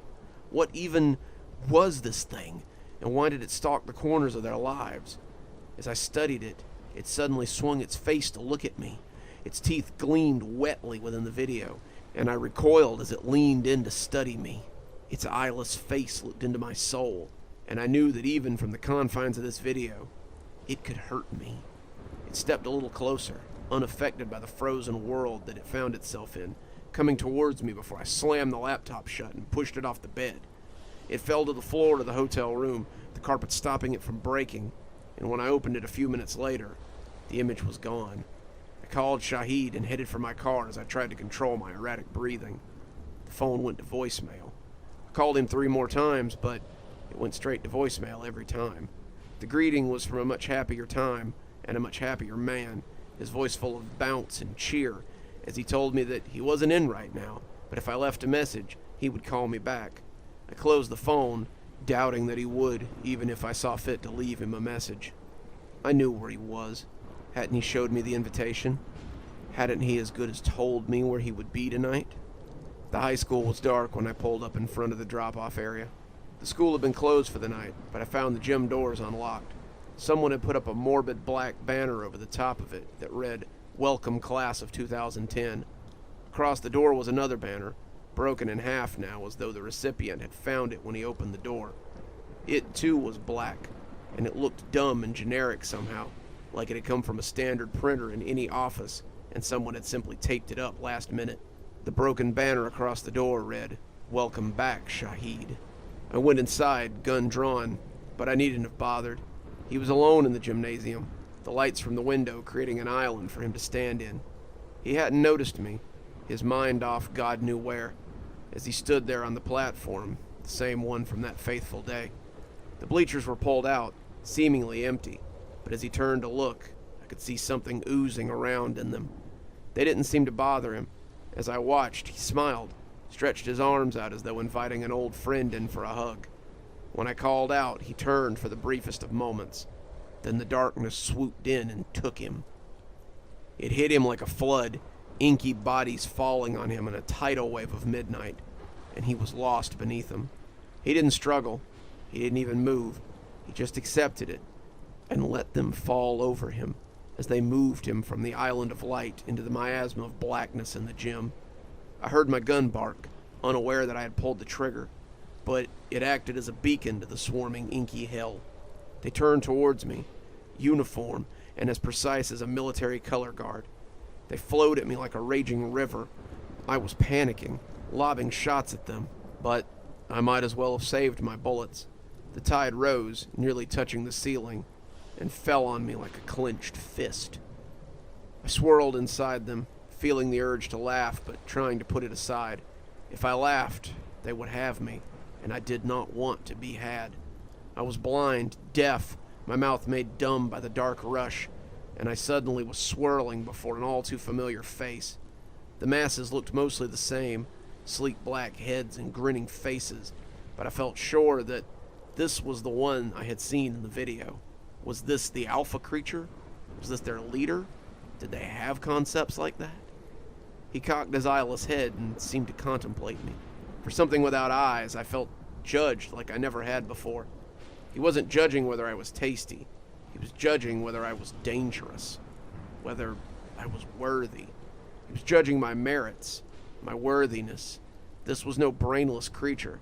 It did not consume needlessly, and if it wanted me, it would have me. It did not fear me, nor did it fear any creature. These things were old. These things, they were above such concepts as fear. Thankfully, I was found wanting. "Go away," it hissed, its voice like a serpent at the bottom of a deep well. "You are not for us, but if you interfere, we will take you where you do not want to go." It threw me with the black mass that held me, and I sailed through the void as its alien strangeness overpowered my senses. I woke up in my hotel room as my phone began to blare. It was my boss. "Hires, the witness from the school incident's been taken. This isn't some terrorist group. It's a thing. It's taking people for some reason, and Warwick, what the hell are you babbling about? Whatever it is, it'll have to wait. I need you on the first plane to Atlanta. There's been an incident in a local court case that fits the MO. I need you there yesterday." I looked at the phone, breathing heavily. Another one? What the hell was going on? A court case would be a pretty public spot for something like this. Would the creature risk giving itself away like that? Boss, I need you to listen. I don't have time, Warwick. I have my own fish to fry, and you have a plane to catch. Get on it. Then he hung up on me. Slid the phone into my pocket. It appeared I was heading to Georgia. It happened when I was on my way home from the flea market across state lines. I sell things I make out of junk mostly. The term is trash sculptures in the community I belong to, but I never liked that term. Some may call this junk, but to me, they're treasures. I make all kinds of things, from stuff I find at the dump. People, vehicles, animals, whatever catches my eye. They sell pretty good, but not in my home state. I usually end up driving to Sadie's Flea Market, one of these huge, sprawling outdoor markets in Alabama, to sell my wares. The people there love them, and today was the first time in a while that I've come home with anything. I was loading the sitter into the back of my truck as the sun went down. I had made him out of rebar and old license plates. He was definitely unique looking. I had some lookers, but he was a little heavy for my usual crowd. The sitter was what you would call an end-of-the-day purchase, to be sure, and no one was buying him today. I sat him in the back of the truck and grinned as he sort of looked like he was just sitting there, just resting in the bed of the truck after a long day of being on display. With my passenger secured, I cleaned up my stall and rolled out of the parking lot just as it was starting to get dark. The road was busy, but not overly so. It's about an hour to my house through some pretty rural countryside.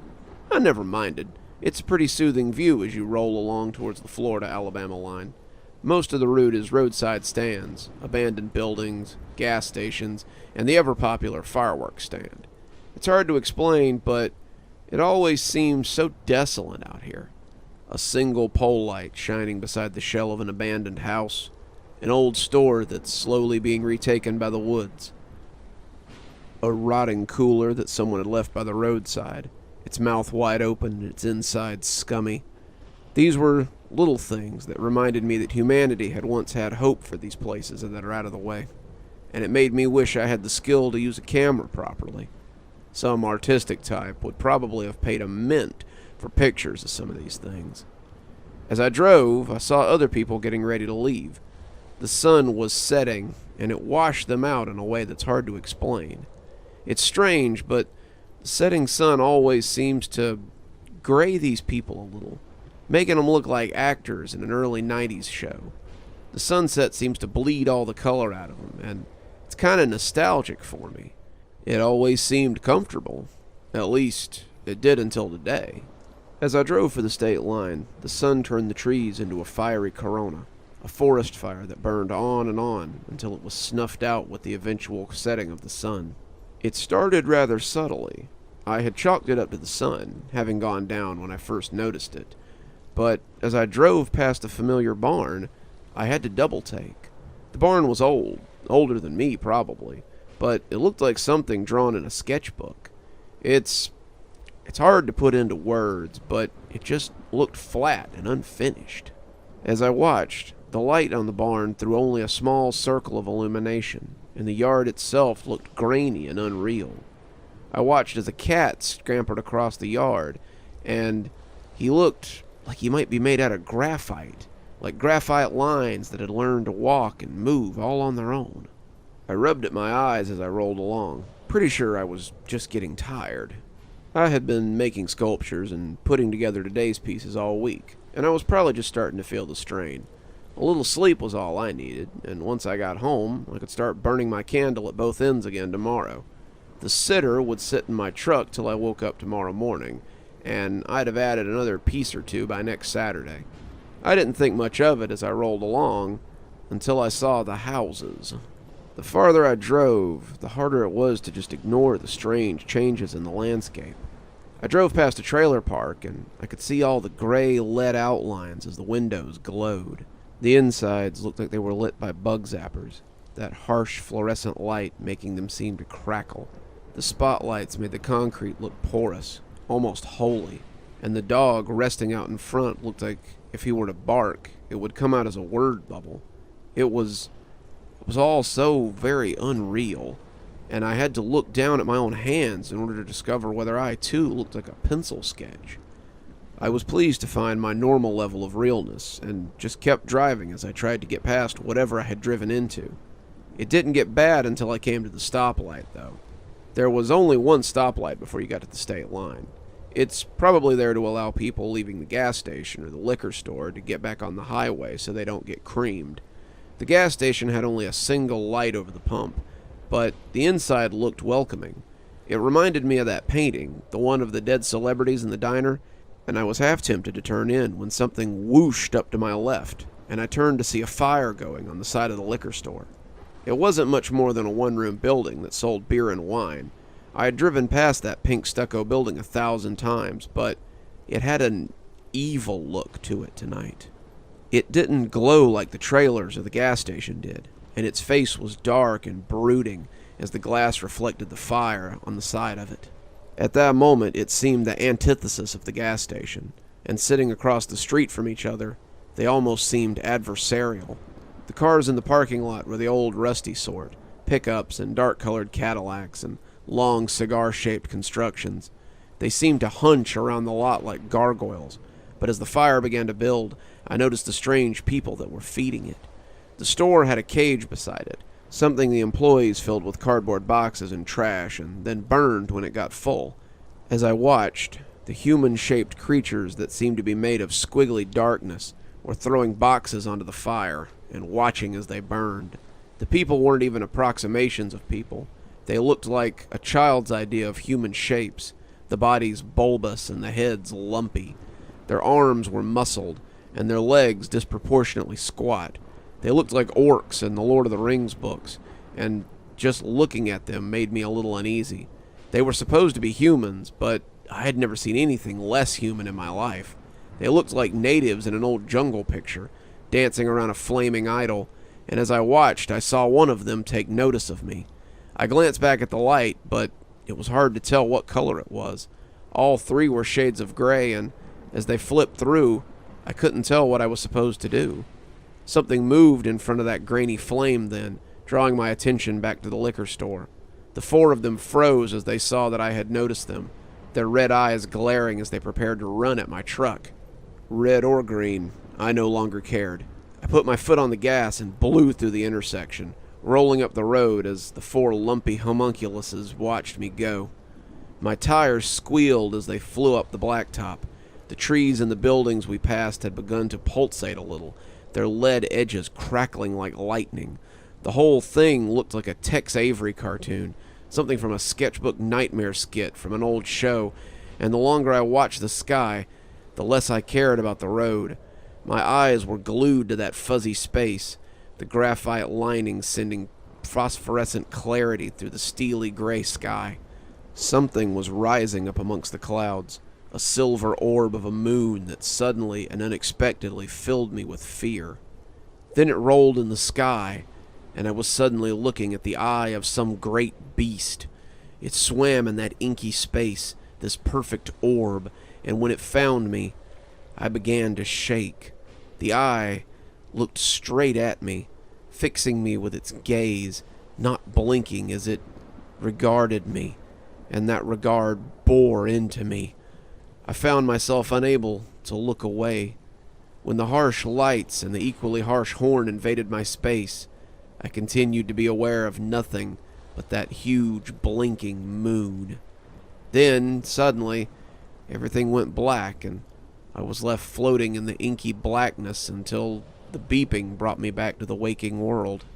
I was in a hospital, arm aching from the IV and head pounding from the wound that had likely landed me there. My sister had been playing on her phone, but she looked up when I started groaning back to consciousness. She stopped me from getting up, and I realized that I only saw her out of the corner of one eye. Thankfully, the other was just covered in bandages, but at the time, it was pretty jarring. My sister filled me in and said she was glad I had come out because no one understood what had happened. According to the man in the moving truck, the one I had scared half to death, I had crossed into his lane as he was driving from the depot. He had swerved, barely avoiding the truck, and he said when I left the road something had fallen out of the back, and he had thought my passenger might have slid out. I had proceeded into the nearby woods before the tree had stopped my progress. It wasn't until he went to check on my passenger that he realized it was nothing but a dented metal doll, and went to check on me. He had helped me out of the truck and stayed with me till the ambulance came, and that was how I had ended up spending the next 4 days in a coma. I don't know what happened, and I can't really explain it, but somehow I slipped into something very different. The road I'd come to know was not what I had driven that night, and I suddenly found myself in a place that I couldn't come to terms with. I tried to tell people that, but they seemed to believe that I might have been drugged, or maybe I had picked up something I couldn't handle at the flea market. They never found anything heavier than Xanax in my system, though. My sister had floated the idea that I fell asleep and had a dream before I drove off the road, but I know what I saw. I saw those things, and I'm lucky to have escaped. So if you're driving the highways of America, be on the lookout for pockets of strangeness, and good luck to you if you happen to slip into one of them.